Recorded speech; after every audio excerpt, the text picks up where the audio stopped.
the camera. Okay. You can't see what you're doing. Oh! It's snappy. Like a crocodile. Wouldn't want to get my fingers in there.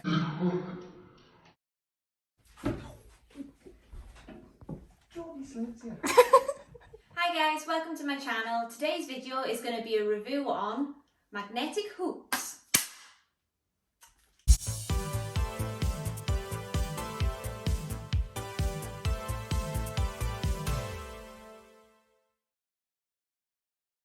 To start with, I just want to say a massive thank you to Dean and Paul at Midwest Machinery, who very kindly sent me these two fantastic magnetic hoops for reviewing their Happy Japan Voyager embroidery machine. It's the 12 needle embroidery machine, and I sort of reviewed that in comparison to the Brother 10 needle embroidery machine to try and explain why the Voyager is better than the Brother. If you're interested in watching that review, I've put a link down in the comment section below. Obviously, there was nothing to actually stop me from buying magnetic hoops for myself, but one thing that always really put me off was the price of them. Before Midwest reached out to me, the only suppliers of magnetic hoops that I'd seen in the UK had a starting price of £159 plus VAT for a 5.5 inch hoop. 5.5 inches is about this size. And for me, even though in the grand scheme of things £159 isn't a drastic amount of money, it was enough to make me keep putting my dream of owning magnetic hoops on the back burner. But the great thing about the magnetic hoops Midwest Machinery supply is that they start at $79.99 plus VAT, which already is half the price of other competitors that I've seen on the market. And I think their largest magnetic hoop that they supply is 27 centimetres by 30 centimetres, and that costs £139 plus VAT. So even their biggest hoop is cheaper than the starting price of the other magnetic hoops currently on the market. And even better is Midwest's magnetic hoops are actually manufactured in the UK. Only the magnets that they use for their hoops come from overseas. All of the plastic mouldings and the metalwork is actually done in the Manchester area. So what makes magnetic hoops so much better than standard embroidery hoops, and why have I been so excited to get my hands on them? I'm going to start with a side-by-side comparison of my standard hoop versus the magnetic hoop. The first difference is the standard hoop has an adjuster at the bottom, which needs to be tightened or slackened in order to clamp around different thickness of materials. The magnetic hoop, however, doesn't have an adjuster, and this helps reduce on things like hoop burn, which I'll talk about more later. When I zoom in, you'll see that the sew-in field is actually printed on the frame arm of the magnetic hoop, which is very useful for seeing what designs will actually fit in the hoop. This isn't present on the standard hoop. Another feature of the magnetic hoop is that it can be inserted into your embroidery machine either way, as the frame is reversible, whereas the standard hoop can only be inserted into your embroidery machine one way, which contributes to a user-friendly experience, and it makes it faster to set up your embroidery projects too.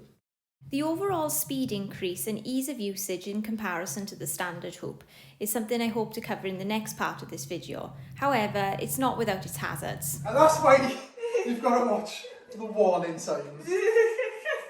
Oh. More on that later. For this next part of the video, to demonstrate the speed of the magnetic frame, we're going to hoop up two t-shirts. Jordan is going to use the magnetic hoop, and I'm going to use the hoop that comes as standard with the Happy Japan Embroidery Machine. You see on the standard hoop, it can only actually go in one way, but on the magnetic hoop, it's reversible and it can go in either way. So that's a plus point. Okay, so can you see? Right, I've already put stabiliser in both the garments, and I've marked them up by eye where they need to be. So 3, 2, 1, let's go.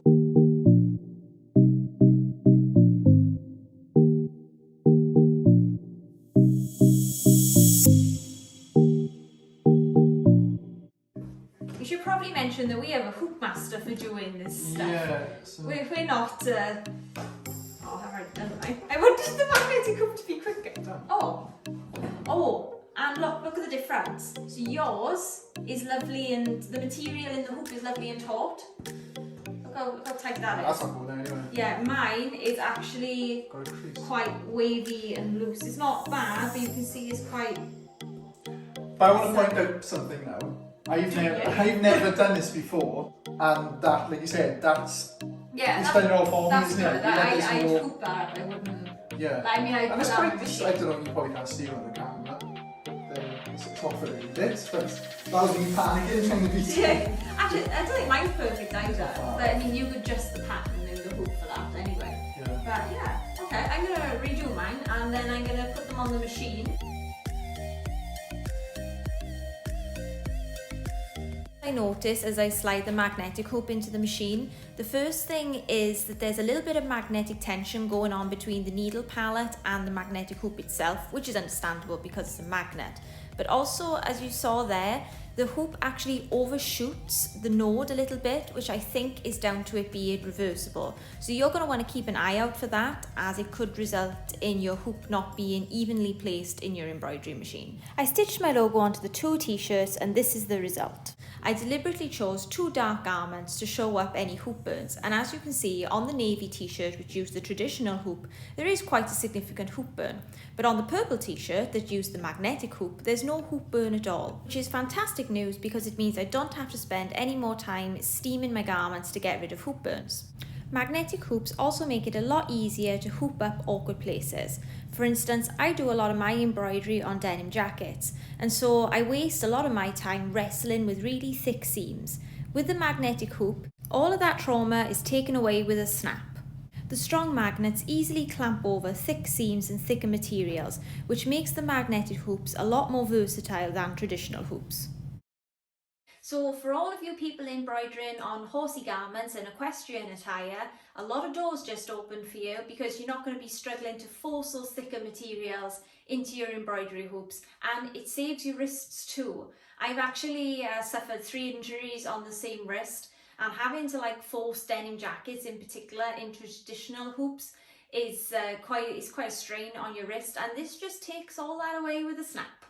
But that being said, they are very strong magnets, and this brings me to some of the drawbacks of using magnetic hoops. As you can see, there's only one little tab going around the edge of the hoop, and you're meant to place your thumbs here like so and press them apart. I then wedge my thumb in between it and then pull them apart like so. I might have made a bit of a pig's ear out of that, but like I said, I've injured my wrist, that's my excuse. But one flaw I've kind of noticed, I'm not sure if this is intentional or not. Obviously you've got the tab to prise the top and the bottom of the hoop apart, but what happens if you're not paying attention and you insert the bottom of the hoop into your garment, but you've forgotten which way you've put that tab, and then you just bring the clamp down on top, it snaps together, but you'll see this tab is now flush with the arm, and it is, especially for someone like me, it is quite difficult to break the two apart.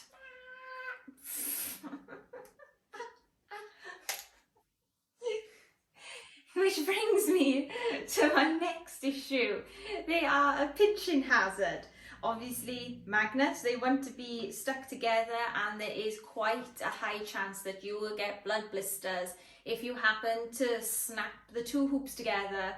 That was risky. If you happen to snap the two hoops together and your fingers are in the way. This would be a good time to show you how to use the magnetic hoop without hurting yourself. First of all, make sure that that little tab is away from the hoop arms. Then hold in the top of the hoop by its fixings, just lightly hover it over the bottom of the hoop and it'll snap together, and your fingers are free and no injuries. The other hazards are actually outlined along the edges of the hoop, and one thing in particular, it says keep away from computer disks and hard drives, especially things with moving parts, and this includes pacemakers. Keep your magnets away from your electrical devices unless you want them destroyed. You'll also notice that the magnetic hoops are quite a little bit chunkier than your traditional hoops.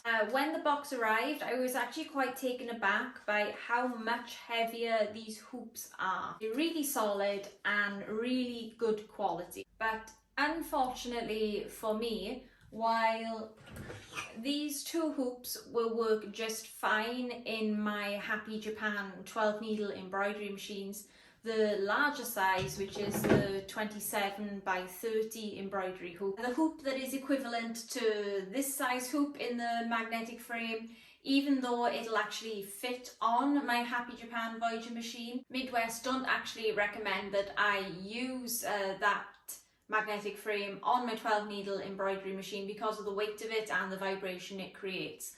So this size equivalent in the magnetic frame, they only recommend you use it on the larger 50 needle embroidery machines, which is kind of a bummer when you make a lot of larger designs but only own 12 needle embroidery machines. In general though, the magnetic hoops Midwest Machinery supply are suitable for a variety of industrial embroidery machines. So if you're interested in purchasing a magnetic hoop from Midwest, they're not just for the Happy Japan embroidery machines, you can get them for a variety of other industrial machines like ZSK, and that also includes the 6 needle and the 10 needle brother PR machines.